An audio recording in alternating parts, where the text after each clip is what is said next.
తాకట్టులో ఉన్న బంగారాన్ని విడిపించి ఆ రోజు ఆన్లైన్ ధరకే కొంటుంది కొమ్మూరి గోల్డ్. నమస్తే, వెల్కమ్ టు సుమన్ టీవీ. నేను పద్మిని. ప్రస్తుతంతో పాటు ప్రముఖ ఆధ్యాత్మికవేత్త, వాస్తు జ్యోతిష పండితుడు కేఎస్ఆర్ గారు మనతో పాటు ఉన్నారు. మాట్లాడదాం సార్. నమస్తే సార్. సార్, వైశాఖ మాసంలో వచ్చేటటువంటి అద్భుతమైన తిథుల్లో మీరు లాస్ట్ వీడియోలో కూడా చెప్పారు, మొత్తం అన్ని శుక్లపక్షంలో వచ్చే అన్ని తిథులు కూడా ఇంచుమించు చాలా విశేషం. అక్షయ తృతీయ అనుకోవచ్చు, లేకపోతే శంకర్ల జయంతి, దశ మహావిద్యలకు సంబంధించి నరసింహస్వామి జయంతి, గంగా సప్తమి ఒకటని కాదు, చాలా ఉంటాయి. వైశాఖ మాసం అంతా మనం చేసుకోవాలి కానీ ఏవో ఒకటి ఉంటూనే ఉంటాయి. అందులో మధ్యలో మనకి ఈ దేవతా కార్యాలతో పాటుగా వ్యతిపాత యోగం వచ్చిన రోజు పితృలకి కూడా మనం అంటే అందుకే ఇప్పుడు మాలయ పక్షాల్లో కానీ అప్పుడు మనం చేయలేదు అనుకోండి, వైశాఖ మాసంలో ఉంది చేయొచ్చా వ్యతిపాత యోగంలో. తర్వాత ఎప్పుడైనా వీడియో అలాగో చేస్తాను.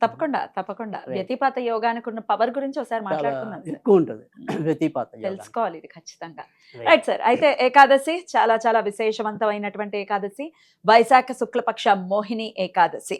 మరి సోమవారం వస్తోంది కాబట్టి ఏకాదశి వైశిష్ట్యం ఏమిటి, పురాణాల్లో ఖచ్చితంగా వీళ్ళు ఆచరించారు, మీరు చేసుకోండి, తత్ఫలితాన్ని పొందండి అని ఖచ్చితంగా చెప్తూ ఉంటాయి. సో మరి ఎవరు ఆచరించారు ఈ మోహిని ఏకాదశిని, మేము ఎలా చేసుకోవచ్చు, విష్ణుమూర్తి పరిపూర్ణ అనుగ్రహాన్ని ఎలా పొందొచ్చు సార్? తప్పకుండా. ఏకాదశి అనేది సరే మనకి అలాగో దాని విశిష్టత ఎన్నిసార్లు చెప్పుకున్నా కూడా చరిత్ర చరవడమే అవుతుంది తప్ప అదేమీ కొత్త కాదు. కానీ ఎందుకు చెప్తున్నామంటే కనుక కనీసం ఒకసారి కాకపోతే ఒకసారి అయినా సరే మన బుద్ధి దాని మీదకి వెళ్తుంది ఏమో అని చెప్పి. సాధారణంగా ఏమంటామంటే కనుక బుద్ధి కర్మానుసారిని అని చెప్పి ఒక్కోసారి మన కర్మలకి అనుగుణంగా అది నిర్లక్ష్యం చేస్తూ ఉంటుంది. కానీ కర్మని జయించాలి, ఎప్పుడో అప్పుడు పట్టుకుంటుంది మనసు కదా. క్లాస్ లో కూడా హోంవర్క్ ఇచ్చినప్పుడు 100 సార్లు రాయి అని అంటారు, ఎప్పుడో అప్పుడు ఒకసారైనా 99కో 98కైనా సరే మనకి అది దాని మీద కనీసం ఒక దృష్టి వెళ్తుంది అని. అంతే తప్ప మనం ఏకాదశులు చెప్పడం కొత్త కాదు, ఏకాదశుల మీద ఎన్ని వీడియోలు చేస్తాం మనకి తెలియకుండా లెక్క కూడా లేదు. కానీ ఎందుకు చెప్తున్నాము అంటే కనుక ఏదో ఒక రోజు వాళ్ళకి కనీసం ఎంతలో కొంత పుణ్యం రావటం అనేది. అంటే మనకి ఏమి చెప్పినా ఏంటి పురాణాలన్నీ వాళ్ళకి వినటం వల్ల భాగ్యం ఉంది, మనకి చెప్పడం వల్ల భాగ్యం ఉంది. 100%. సో మొత్తం ఏదైనా సరే ఒక పురాణం గురించి చెప్పినప్పుడు అక్కడ విన్న వాళ్ళకి ఎంత పుణ్యం ఇచ్చాడు, చెప్పిన వాళ్ళకి అంతే పుణ్యం ఇచ్చాడు. సో ముఖ్యంగా ఏకాదశిలు యొక్క కథలు కనీసం విన్నా ఖచ్చితంగా ఏమంటాం, సహస్ర గోవులు దానం చేసిన పుణ్యం అన్నారు మోహిని ఏకాదశి యొక్క వృత్తాంతం అయితే కనుక. సో ఇక్కడ మనకి మోహినిది అంటాం, విష్ణువు ఈ యొక్క మదనం క్షీరసాగర్ మదనంలో మోహిని అవతారాన్ని అదే రోజు అనేది ఈ రోజుగా అభివర్ణించారు. కానీ బట్ మామూలుగా అయితే శ్రీకృష్ణుడు ధర్మరాజుకి అడిగితాడు కదా, ఒక్కొక్కటి మాకు ఆ కథ చెప్పమని చెప్పినప్పుడు రాముల వారు కూడా అదే సమయంలోనే చేసుకున్నారని వశిష్ఠుల వారు రాముల వారికి చెప్తారు, ధర్మరాజుకి శ్రీకృష్ణుడు చెప్తాడు. అయితే ఇప్పుడు వచ్చిన ఈ ఏకాదశి కథలోకి వచ్చేప్పటికి ఏంటంటే, భద్రావతి అనే ఒక నగరంలో ధర్మపాలుడన మంచి ధార్మిక నిష్ట కలిగిన వైశ్యుడు ఉంటాడు. ఆయనకి 5 కుమారులు ఉంటారు. అందులో ఈ 5 కుమారుల్లో 5వ వాడు దుష్టబుద్ధి. పేరుకు తగ్గట్టుగానే వాడు అన్ని దుష్టబుద్ధులే. పేర్లు అప్పట్లో భలే పెట్టేవారు. మరి పుట్టుకతోనే తెలిసిపోయేవా ఏమిటో తెలియదు కానీ దుర్యోధనుడు మటుకు వేరుగా ఉంటాయి. ఇప్పుడు వేరే అంటే ఇప్పుడు కోటేశ్వరం అని పేరు పెట్టిన వాడు కోట్లు ఉండవు, భిక్షపతిగా ఉంటాడు. భిక్షపతి అని పెట్టుకున్నాడు కోటేశ్వరుడు ఉంటాడు.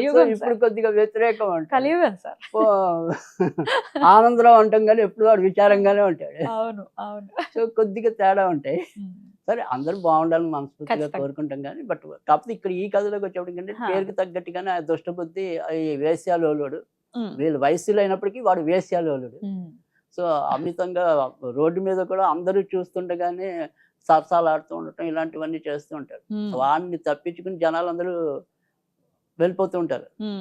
ఇంకా రాను వాడికి మరీ ఏమంటాం, ఇల్లులు కూడా మర్చిపోయి రోడ్డు మీదే సంసారం బిగించేసేస్తాడు. అప్పుడు ఇంకా ఇది కాదు, పిచ్చి ముదిరిపోయిందని చెప్పి ఆయన తండ్రికి చెప్తే అప్పుడు ఇంకా తండ్రి ఏం చేసేలేక ఇంటి నుంచి వెళ్ళగొట్టేస్తాడు. సరే మనకి అది చింతామణి కథలో లాగా ఏదైనా సరే మన దగ్గర డబ్బులు ఉన్నంత వరకే కదా వేసులు ఉండేది, ఎప్పుడైతే అవన్నీ క్షీణించబడతాయో అందరూ తరిమేస్తారు, అది చాలా మామూలే. అప్పుడు అలా అనుకోకుండా కౌండిన్య మహారాజు దగ్గర మహర్షి దగ్గరికి చేరుకుంటాడు. అప్పుడు ఈయన ఇగో నేను ఇలాగ ఇన్ని పాపాలు చేశానని చెప్పి అప్పుడు పశ్చాత్తాపడితే, పశ్చాత్తాపం అనేది చాలా మటుకు పాపాలని పరిహరిస్తుంది, కానీ నువ్వు చేసిన పాపానికి కేవలం పశ్చాత్తాపం సరిపోదు కనుక ఈ మోహిని ఏకాదశిని ఆచరించు అని చెప్పి ఈ మోహిని ఏకాదశిని ఆయనకు ఉపదేశిస్తాడు. అప్పటి నుంచి అతను వరుసగా ఈ ఏకాదశి కాదు ప్రతి ఏకాదశి కూడా చేసి ఆ తర్వాత బతికినన్నాళ్ళు భోగభాగ్యాలు పొంది తర్వాత మళ్ళీ ఎప్పట్లాగానే మోక్షం పొందటం అనేది కూడా ఉంటుంది. అంటే ఇక్కడ ఈ మోహిని ఏకాదశి అనేది ఏంటంటే కనుక మనం తెలిసి చేసిన తెలియక చేసిన పాపాలు లాంటివి ఏవైతే ఉంటాయో ఆ పాపాలన్నీ కూడా తుడిచిపెట్టుకుపోవడానికి. అంటే కొంతమందికి ఇప్పుడు మనం ఏమంటాం, కొంతమంది వాహనం నడుపుతూ అనుకోకుండా మనకి పిల్లుల మీదో కుక్కల మీద వెళ్ళిపోయిన వాళ్ళు ఉంటారు. కొంతమంది మనం కావాలని చెప్పం, ఒక్కోసారి అనుకోకుండా మన వల్ల తప్పిదం జరిగిపోతుంది. సో అలా ఏదైనా సరే ఒక అమితమైన పాపాలు మనకి తెలుసో చేయొచ్చు తెలియక చేయొచ్చు. ఆ చేసిన పాపం ఎలాంటిదైనా సరే తొలగిపోవటం కోసమే ఈ మోహిని ఏకాదశి అనేది. కనుక ఈ మోహిని ఏకాదశి అంటే మీలో ఏదో ఇప్పుడు మనం పైకి చెప్పకపోవచ్చు, లోపల ఉంటుంది, అయ్యో నేను పలానా పాపం చేశానే అని. అవును. సో అలాంటి పాపాలు చేసిన వారు ఎవరికైనా సరే ప్రక్షాళన ఈ మోహిని ఏకాదశి. కనుక అటువంటి కష్టాలు తొలగించుకోవడానికి, సుఖాలు భోగభాగ్యాలు పొందడానికి. అంటే మనకి తెలిసిందిగా పాపము అంటే శాపమే, అంటే అదే మన కర్మ. పాపం చేద్దామంటే శాపం మారి అదే కర్మగా మారింది. సో అందుకని ఇండైరెక్ట్ గా చెప్పడం ఏంటంటే మన కర్మ ఏదైతే చెడు కర్మ తగ్గించుకోవాలి అంటే కనుక ఇలాంటి మోహిని ఏకాదశి కానీ ఇంకో ఏకాదశి కానీ మనం ఉపయోగించుకోవాలి. మరి ఏం చేయమంటారు సార్? ఈ రోజు ఉపవాసం ఉండేవాళ్ళు ఉపవాసం ఉండటం అనేది ఖచ్చితంగా ఉండటం అనేది ఉంటుంది. ఒకవేళ మనం ఉపవాసం లేని వాళ్ళ కోసం కూడా రెగ్యులర్ గా చెప్పేది ఖచ్చితంగా ఒక మంత్రం అనేది చెప్తాం. తప్పకుండా. ఓం క్లీం అచ్యుతాయ గోవిందాయ నమః. ఓం క్లీం అచ్యుతాయ గోవిందాయ నమః. ఓం క్లీం అచ్యుతాయ గోవిందాయ నమః. అది ఇది వీలైనంత సార్లు చదువుకోవటమే. తర్వాత ఎప్పట్లాగానే ఎప్పుడైనా సరే విష్ణువుకి పెట్టినప్పుడు ఖచ్చితంగా కేసరి పెడితేనే ఇంకా తొందరగా మనకి ఫలితం రావటం అనేది ఉంటుంది. కనుక ఏమాత్రం అవకాశం ఉన్నా కూడా కేసరి పెట్టితే కనుక ఉంటుంది. ఒకవేళ కేసరి మనం పెట్టలేకపోతే కనుక ఆయన మరి దేనికైనా తేలిగ్గానే సంతృప్తి చెందుతాడు. కాబట్టి కేవలం వడపప్పు పానకం నివేదన చేసినా చాలు.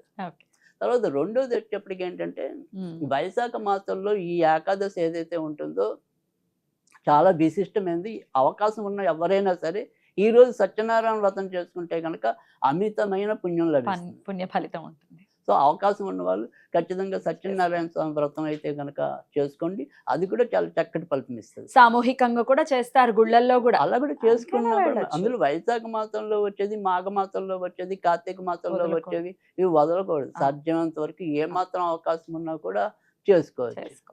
అద్భుతం సార్, చాలా చక్కగా తెలియజేశారు.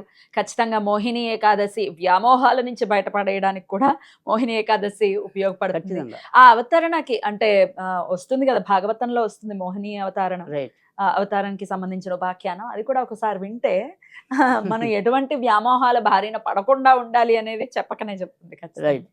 సో ఖచ్చితంగా వినేటటువంటి ప్రయత్నం కూడా ఈ సందర్భంగా చేయాలని మనస్ఫూర్తిగా మనవి చేస్తూ చాలా చక్కగా తెలియజేశారు సార్. కృతజ్ఞతలు. నమస్కారం సార్.